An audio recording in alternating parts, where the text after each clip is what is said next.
Video games have been the main source of my entertainment since I was a kid. At first, the only devices I knew you could play games on were consoles because computers were mostly used for work.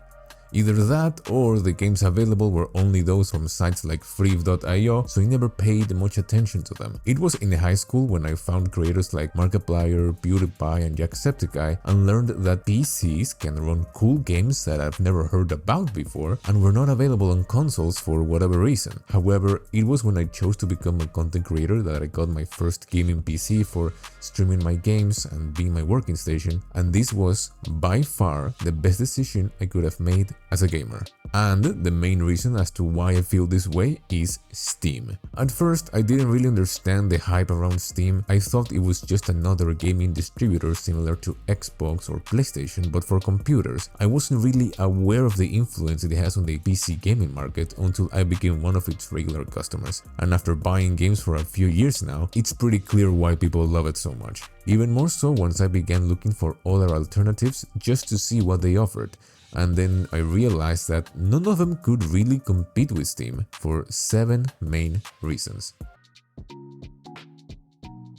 The first reason I don't see myself leaving Steam anytime soon is because of the extensive game library it offers, from AAA games to indie titles and even software. Its library is so large that I don't need to check other platforms often. This doesn't mean that Steam has all the games that exist though. Some titles are only available on certain consoles like all the Nintendo games or some PlayStation exclusives, while others require specific launchers or platforms for you to play them, like Fortnite, which requires the Epic launcher.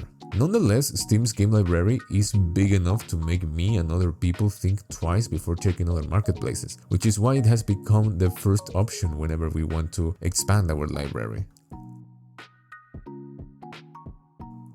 One of the main things we have seen Steam competitors do time and time again is that they focus on just creating a marketplace for selling games and then rely on marketing tactics to try to get you to choose them instead of the competition. And I don't know about you, but I think that this is a mistake. Because when a competitor do this, it seems like they fail to realize that what makes Steam as big as it is not just being a marketplace, but a hub for gamers like you and me to do a bunch of different things. For example, you can leave reviews about what you liked or disliked about a game. You can build communities around different games and franchises. You can create forums to share ideas, guides, and give suggestions. You can personalize your profile so you can show off your achievements.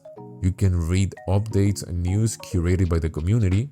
You can publish screenshots, videos, and artwork of pretty much whatever you want. And you can create, download, and install mods created by the community and published on the Steam Workshop. These are just some of the features that I can mention right now because if I mention all of them, this video would be way too long.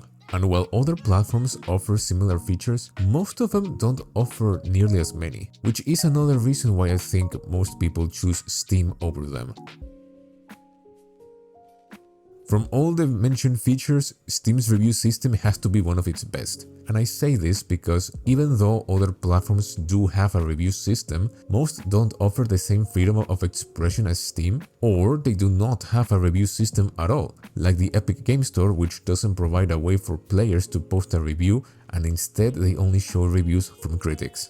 But the main reason as to why I think this feature is so important is that players can express their frustration whenever a company sells a bad game or makes changes that break their trust. And I do have to clarify that I am not saying that this feature is good because it can be used as a way to quote-unquote retaliate against these companies, but because it helps future customers to save their money from titles that either failed to deliver or turned for the worst. And since Steam is the largest marketplace for PC games, companies have no choice but to listen and fix their problems or they risk losing a huge market. Now, it doesn't always happen, but it does enough times to make a difference. An example of this was the whole situation that happened with Helldivers 2, a game developed by Arrowhead Game Studios. The game sold extremely well and players were loving it. Then Sony, its publisher, made a decision to demand players to create a PlayStation account to keep playing the game they already bought. And as a result, players review bombed the game on Steam and expressed just how betrayed they felt by this decision. Sony eventually removed this requirement, but the damage was already done, and this whole ordeal pretty much killed the momentum the game had. Arrowhead didn't give up though. Instead, they decided to improve Helldivers 2 and addressed many of the complaints players had and were able to regain the trust of most of them. And I think the current reviews reflect this. Steam is a private company, and this means that they do not have any shareholders or investors that they have to please with constant growth targets to make them more money.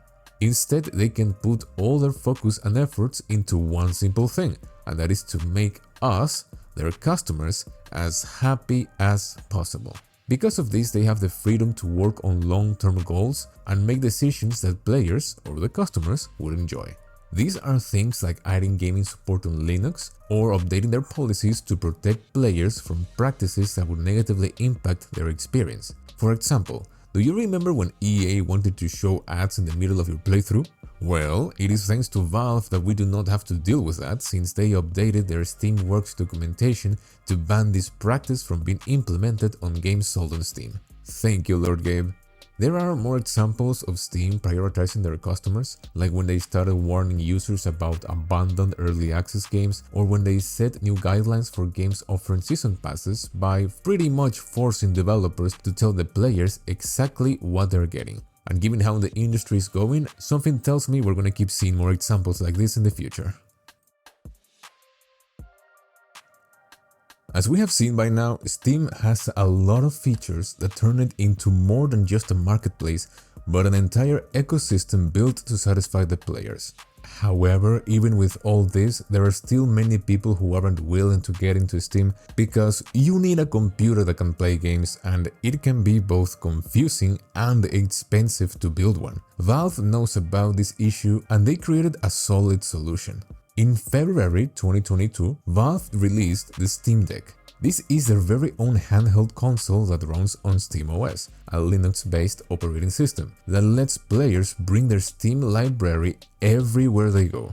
With this, Steam removed the need to get a custom PC that can run games and created a way to ease the introduction of console players into the Steam ecosystem. And now, thanks to this, console players have another alternative that puts way more titles quite literally at the palm of their hands.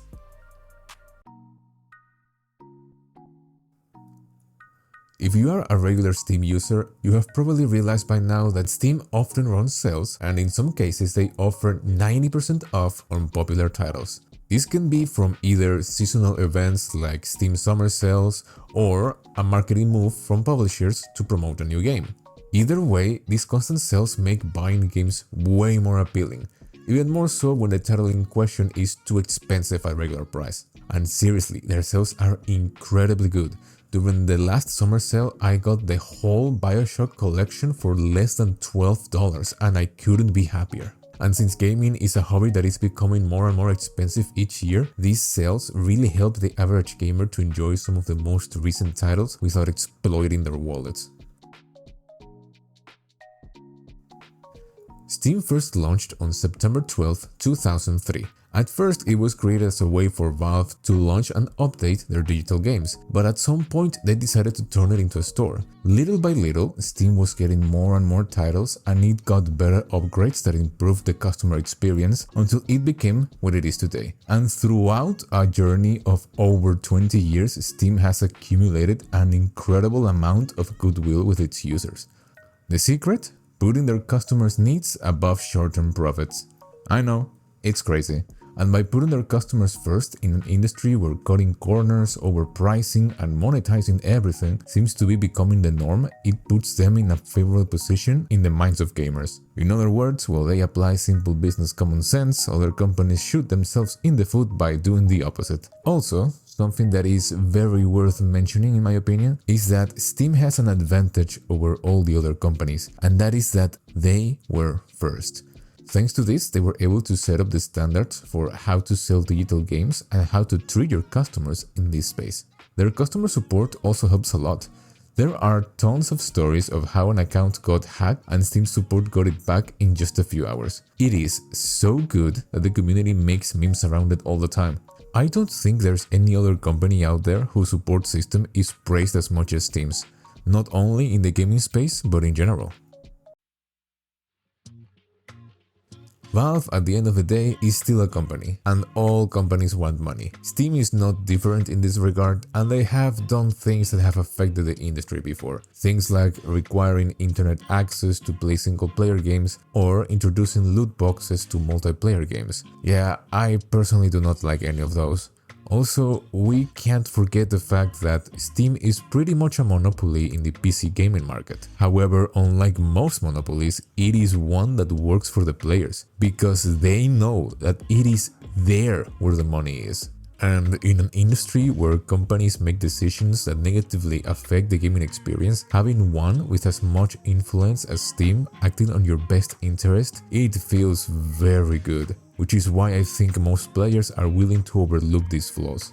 After realizing the importance of Steam in the gaming industry, it became crystal clear to me why players love it so much. The platform has the biggest library of games, its features are designed to let the players find new titles and interact with each other, and they make constant changes that benefit or protect the players. It is such a good platform to use as a customer that I don't think I can drop it for something else. And since Valve seems to have a clear idea of what to do to please their customers, I don't think they will willingly do something that would upset us, because they know that we are more than happy to give them our money if they treat us right.